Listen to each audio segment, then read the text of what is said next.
awesome crowd this morning.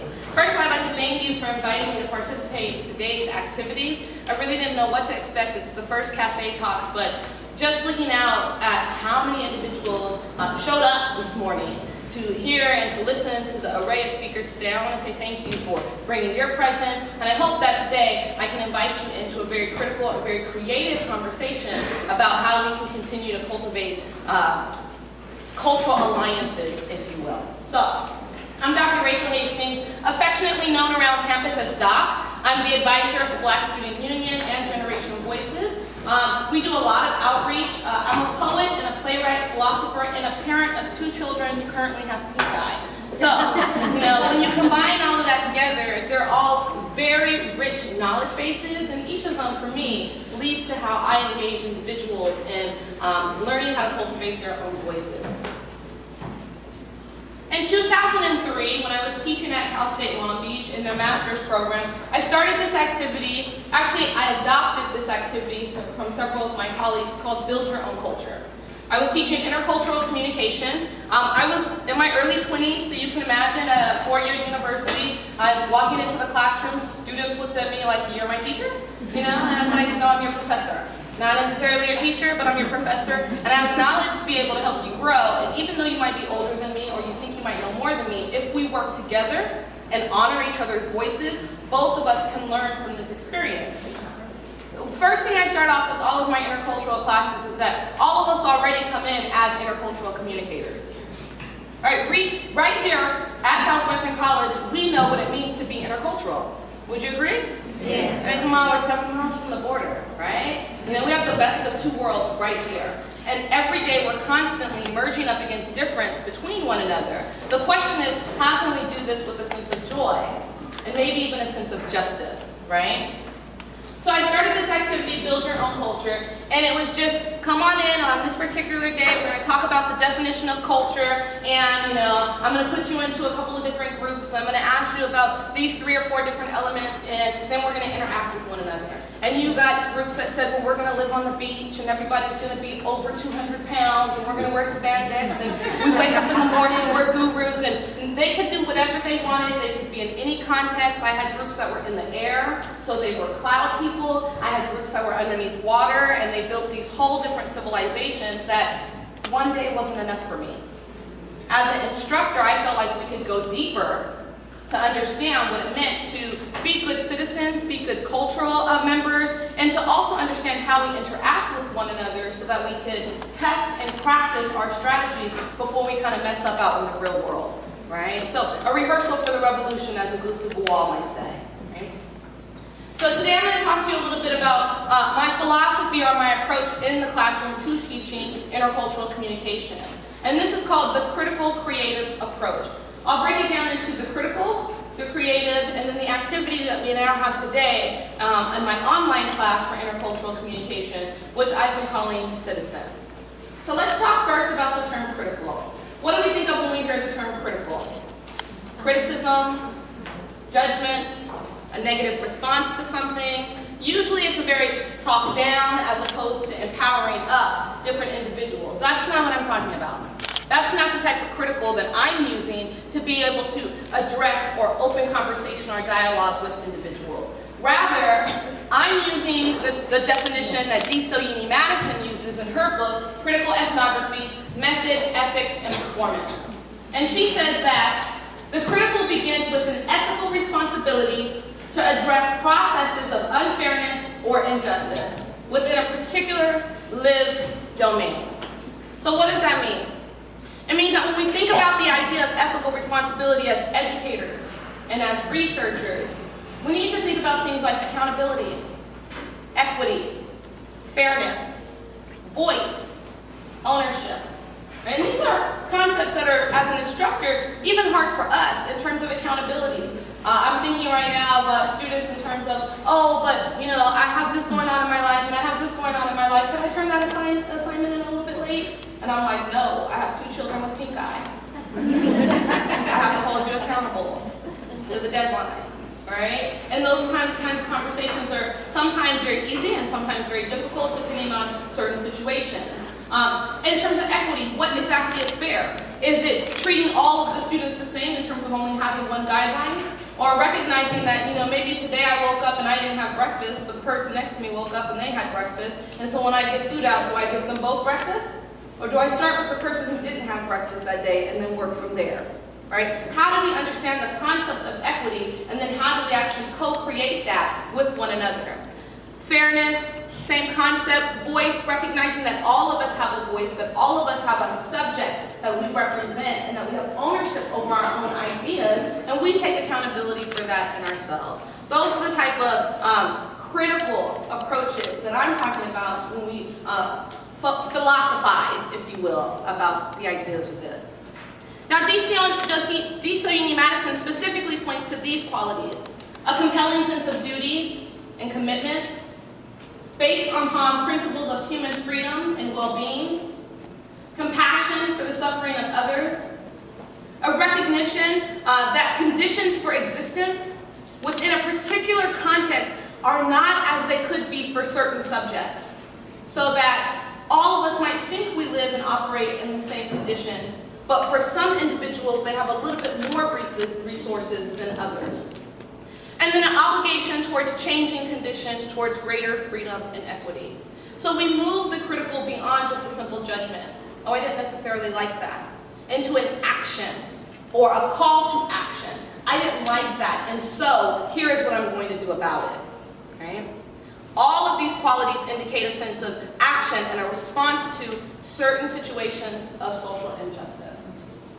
Or as Madison puts it, it takes us beneath surface appearances, disrupts the status quo, and unsettles both neutrality and taken for granted assumptions by bringing to light underlying and obscure operations of power and control. So beneath all of this, what we're really trying to figure out is concepts of power and control. How do we operationalize? How do we put them into action? What is the value of power and control? Well, I'm a performance artist, and so I never like going into those classrooms where the teacher just talked at me, and I just opened up my brain and was like, I'll soak it in like a sponge and then spit it back out on some exam. I hate those classes. If you take my class, it will never be like that. Ever. True story. I take a much more creative approach, meaning that I'm really interested in hearing from the students and how they understand the concepts. And every year it changes because the framework and the experiences that you all come to the table with is radically different. None of us have the same lived experiences, and that's where I want to start from, so we can honor that and value that. Not erase it tabula rasa as if everyone was the same, but to be able to say, let us take our differences from the very beginning and build with that. And the creative allows us to do that. Sir Ken Robinson discusses the creative as the process of having original ideas that have value. Now, he says this as a process, meaning that it has a step-by-step understanding, meaning that all of us have the capability of being creative, but not all of us actually activate it on an everyday basis. So today in my classroom, I might get students who say, I really am not that creative, I really don't know how I'm supposed to do this. And it's like, just jump right in. There's really no failure. Failure's not an option. Yours might not be as pretty as someone else's, but that's okay, we'll start from there. There's no right or wrong answer. Simply start from there and we will creatively figure out how we can adjust it and adapt it to the particular situation. It's the process that has the most value and the ideas that we bring to the table. Robinson argues that the creative is often overlooked as socially relevant. It's underdeveloped in our students and dismissed as insignificant to the economic and cultural conditions that we live in and operate in on an everyday basis. Most of my students come into the classroom and say, but Doc, how can I make money from this? I told my mom I was going to major in theater, and she was like, well, what's your paycheck going to look like? It's like, wow, that's the perception that we have when we think about the creative arts or using creativity in our everyday lives. What's the value for us? What's the kickback for us? One of the top 3 qualities in employers that employers are looking for in employees, that's what I'm trying to say, right? One of the top 3 qualities that employers are looking for in employees is to be creative. That your creative approach to dealing with conflict on the job is something that they value. Right behind being personable, They want to like you want to be around people that you like, and also being intelligent in terms of having a sense of understanding of what's going on. They're looking for creative individuals. I like this because Dwight Conquergood, performance studies guru before he passed away, he said that there's also an anti-theatrical bias out there. Same concept, that drama or performance is perceived as entertainment rather than as a critical force that penetrates audiences in a much deeper, intuitive, and emotionally intelligent way. That when you watch something on stage or when you watch something on television, it can hit you really hard in a way that just a simple conversation might not be able to do. Right? And it's dismissed as having the possibility of being able to change the social injustices in the world. So an anti-theatrical bias against the creative laboring of artists and performers. My argument is that anyone can be creatively literate. That we might start from a space where, I don't know, I'm really unsure for this, and move into, I've practiced, I've failed, I've practiced again, it came out a little bit better, I practiced again, it looks pretty good, hey, I got the hang of this. I think I can adjust and adapt to different situations now as they come my way. Anyone can be creatively literate. So in 2015, on my online class, because I started here in 2012, and I started teaching online classes, I was really blessed to have Dr. Watson watch over me to make sure I was being a good teacher online. And at first I was like, I have no idea what I'm doing. I never see my students like, this is just not going to work, right? And I having to log on and figure out how to guide them through the Blackboard system or the Canvas system or whatever we end up with in the future. That could be very difficult. How many of you have taken an online or virtual class before? Everyone is a little bit different, just like your face-to-face classes. And so I really wanted to be good at it, I wanted to be interactive, I wanted it to be engaging, but more importantly, I wanted to be able to apply this critical, creative approach to the classroom dynamic, if you will. So, what I did is I started the assignment and I took it beyond the one-day assignment, and I actually made it so it's more of a 6 to 8 week assignment. And it has 6 different levels to it. So each particular level, the students have a concept or an idea that they are working through and engaging through. The first section, I'll walk you through the first 3 levels because that's where we're at currently in our activity. The first level is the civilization. In terms of, I have my students play an online game called Ex Nihilo. It's very simple. It takes maybe like 90 seconds of your time, and you log on and you get this eerie music, and it says you can choose the dark or you can choose the light. And you choose the dark, and it walks you through a story on that side. And different parts of the story has 4 or 5 different options that you can choose what your feelings are. And you end up interacting with another group of beings who knows what they are when you're in this kind of, foreign alien, space out in virtual land. And it's like, okay, you're making these particular choices, you're meeting these specific people. I have them play that game first. And then I tell them that it's 2055, and they all played Ex Nihilo, so they were the ones who were magically saved when the world came to an end. And I give them wonderful things about what's going on right now, like, Trump running for president. Like the new show Underground that just came out. It's really good if you haven't watched it. It's on the WGN. I linked multiple different current event articles so that they have a basis of what they left behind. And depending on whether or not they chose to be in the dark or the light, that's what world or civilization they were magically manifested into. So the first part of the civilization, I asked them to create or announce themselves as citizens in this new world. And then they tell us a little bit about their journey. Shelby. The goal for me here is to get them to think about creativity in a couple of different ways. One, about their layout, so the character that they happen to choose. Also about cultural identity and representation of self, so the name that they actually had to choose and how it related to the light. And then also in the narrative itself as well. So how they felt as they went through parts of the Ex Nihilo story. And then I also have them follow up with an NPR story about a citizen that was found He's the first citizen, if you will, is what we call him. He was like 5,000 years old, and there's this awesome story about how his body was frozen and how all these different nations are trying to take claim of him. And I think right now, like, Italy is the one who has, like, control of his remains. And so they have to start with that to say, okay, here was the first citizen of our group, and how you feel about that. The first citizen motivates me and inspires me. I feel very confident in my future with the group. And on the surface level, it's like, that's pretty awesome.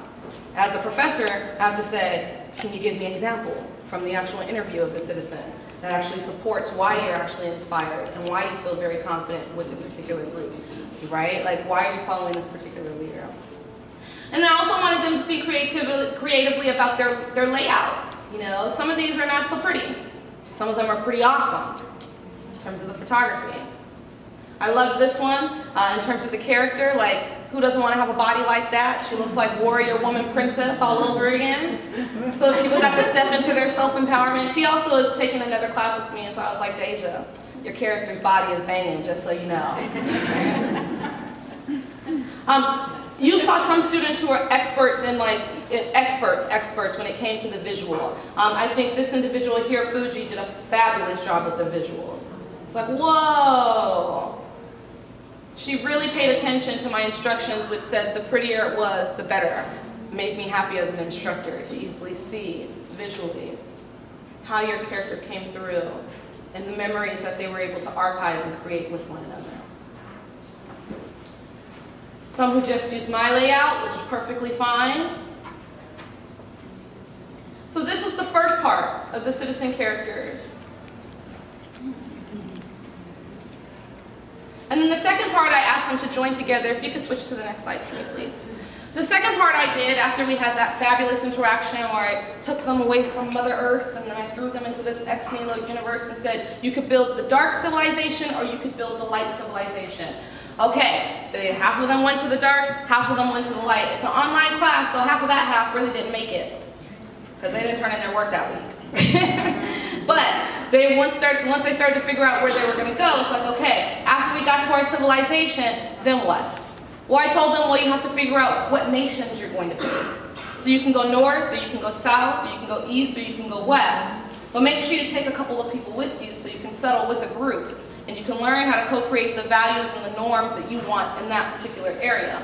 It ended up being that 6 of the 8 locations that they were able to go to were actually settled. And so here's some of the locations. Atanolovera was one of the groups. They stood for truth, justice, and strength. Notice how their PowerPoints got much better. Here are their citizens that joined their group. I didn't put them in groups. They just meandered and traveled and crossed borders together, just as in real life. They told us about the physical terrain, what their actual area looked like, and the weather, about their neighbors, more about their territory. I asked them specifics about their neighborhood, so what would a day in the life be like in this particular area, and to break it down so that all of us had some idea in terms of this became a tour guide for this civilization or this nation state in that civilization. Transylvania was Iceland. It stood for truth, pride, and justice. Their citizens were there. Notice how the colors also matched that kind of dark and dank and icy cold kind of philosophy that they were aiming for. Zion was a special one for me because that was the area in the West that most of the students actually wanted to go to. One student took total charge and was just like on the discussion board, here's what we're gonna do, here's the link, here's how we form this and that. And then it was like the least prettiest of the ones that I got. The most dialogue, the most democratic kind of interaction in terms of their discussion. But when it came to the outcomes, it wasn't necessarily the prettiest of all of them.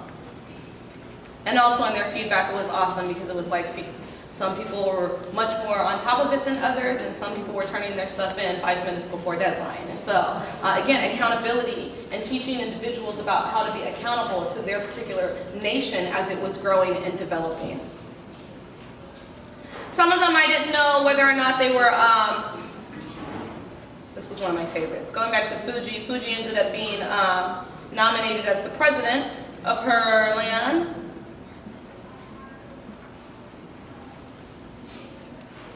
Here we go. And they ended up calling themselves Mahulia.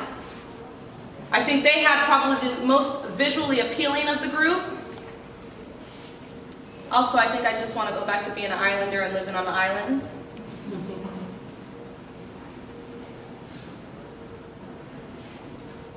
Really big improvement.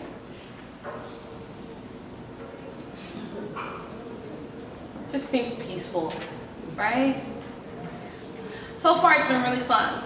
And I think right now they're like, yeah, we have this great civilization. The next thing that I had them do, and I didn't have examples for you, but they ended up using a storytelling app that I am experimenting with, and I would encourage you to experiment with it too. You can download it. It's free for everyone. If you have iPhones, I'm sorry for Android users. This is what I learned in my experiment this semester. But the app is called Adobe Voice, and it's a presentation app. So you upload videos, and then you can record your voice over those, or you upload pictures, and you can record your voice over those pictures. And when you streamline it together, it becomes this awesome video presentation with your voice that is the narration. So where they're at now is they just had to announce their professional careers. So they got to choose different professions. They could be a stay-at-home mom. They could be the president of whatever council that they created. They could be CEO of a business. It was up to them. They had particular categories that they went towards, but it was totally up to them. And the Adobe Voice-like presentations came out fabulous. I had them upload them into the discussion board, and now we're starting to see these different nations and civilizations. So now next Wednesday, when I release their next information, this is where the friends and phonemes comes in. Right? When you guys hear friends, what do you think of? What are some qualities in the friends that you have is a better question I might ask. Loyalty, support, honesty, reliable, right? Absolutely. How about enemies? Why do you keep them at arm's length? Jealousy, mistrust, envy. Well, the next step for the friends and phonemes part is now I make them interact. So I'll give them a conflict, and I'll say, okay, so last semester when we did this, here's how this worked. They had to fill out their survey, and they had to say, who would you be an ally with? Which nation? Who would you decide that you would want to trade with?